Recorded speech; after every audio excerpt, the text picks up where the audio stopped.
Move over canaries in coal mines because in terms of flashing red indicators, nothing beats what is happening at America's largest port right now, as in this afternoon.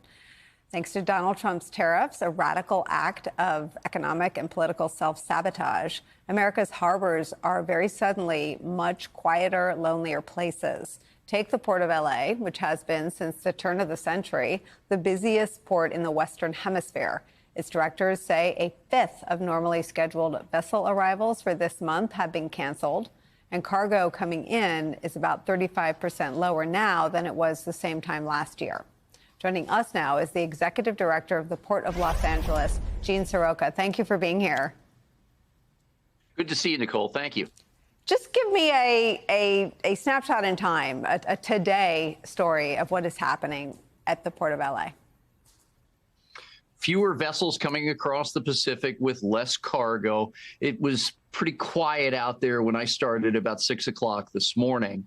And realistically, we've been predicting this for some time. We've got a great system, the Port Optimizer, that sees loadings of cargo in Asia up to 40 days before they get here to LA. Not a surprise to us, and we knew what the impact of these tariffs we're going to have.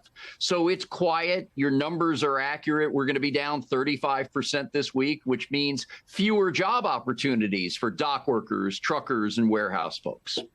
What does that mean for the American consumer?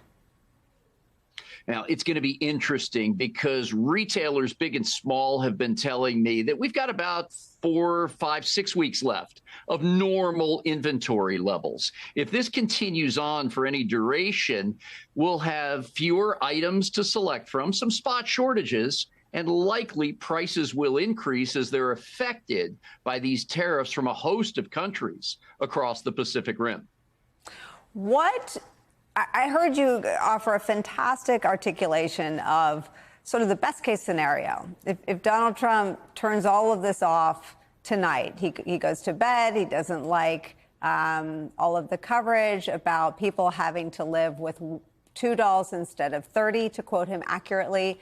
I don't know anybody making that adjustment, but that is his advice for the $30 households. What is the best case scenario if he wakes up tomorrow and ends the trade war with China? We're about a month away from seeing an influx of cargo here in LA, and we'll kind of walk through that. It'll take about 2 weeks for the liner shipping companies to reposition their vessels. They're off doing other things or just parked right now due to the low volume. They'll have to get resituated to places like Qingdao, Shanghai, and Xiamen, and then load up the cargo that's been waiting. Take about 2 more weeks to come over here to Los Angeles, and then we got to distribute that cargo not only in Southern California, but to 15 major hubs around the country. So even if we get a trade framework right now, it's still going to take a while to replenish the inventory across the United States. And to be clear, there's no indication, even in Donald Trump's public comments today, that that is in the works. What is I know through the Port of Long Beach, goods come through the Port of Long Beach that end up in every congressional district in the country. What is the impact of goods that come through the Port of LA? Same thing. All 435 congressional districts, all 50 states. We can tell a member of Congress in suburban Kansas City what the economic impact is of this port on their geography, jobs, value of goods, imports, exports. This is a leading economic indicator for the nation and an engine to the nation's economy. Are you able to tell us what this looks like today compared to COVID? I mean, are you seeing are you able to sort of help people understand what this is going to feel like in terms of both the lack of supply and that anxiety that people felt around toilet paper and other things, as well as price impacts?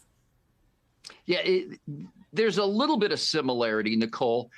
When we were in COVID, March of 2020, we saw the volume at the Port of Los Angeles drop by about 50% for that entire month. As you said in your opening, we've got about 17 vessels or 20% of our normal arriving vessels canceled for the month of May. So while this is right up there with a shock to the system, it may not be as a dramatic drop off as we saw during COVID, but it's still a big one.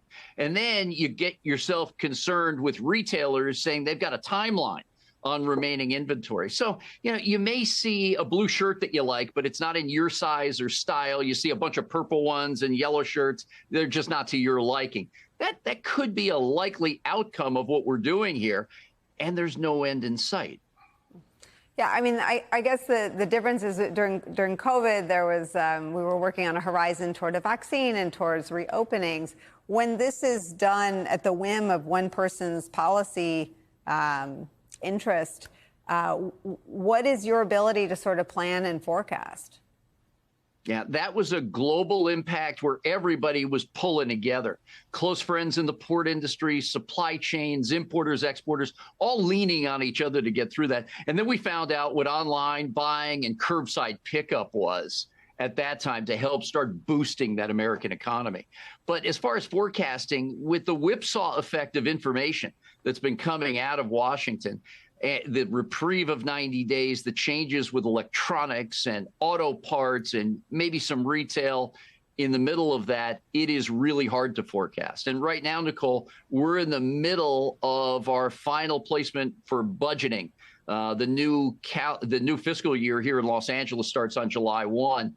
And it's really tough to estimate what we're going to be doing from a freight standpoint, our capital improvement program, how we're going to be investing in this infrastructure. But we've had a really strong financial policy here over the last decade. We will invest through this cycle on infrastructure, digitization, and our waterfront here in the community.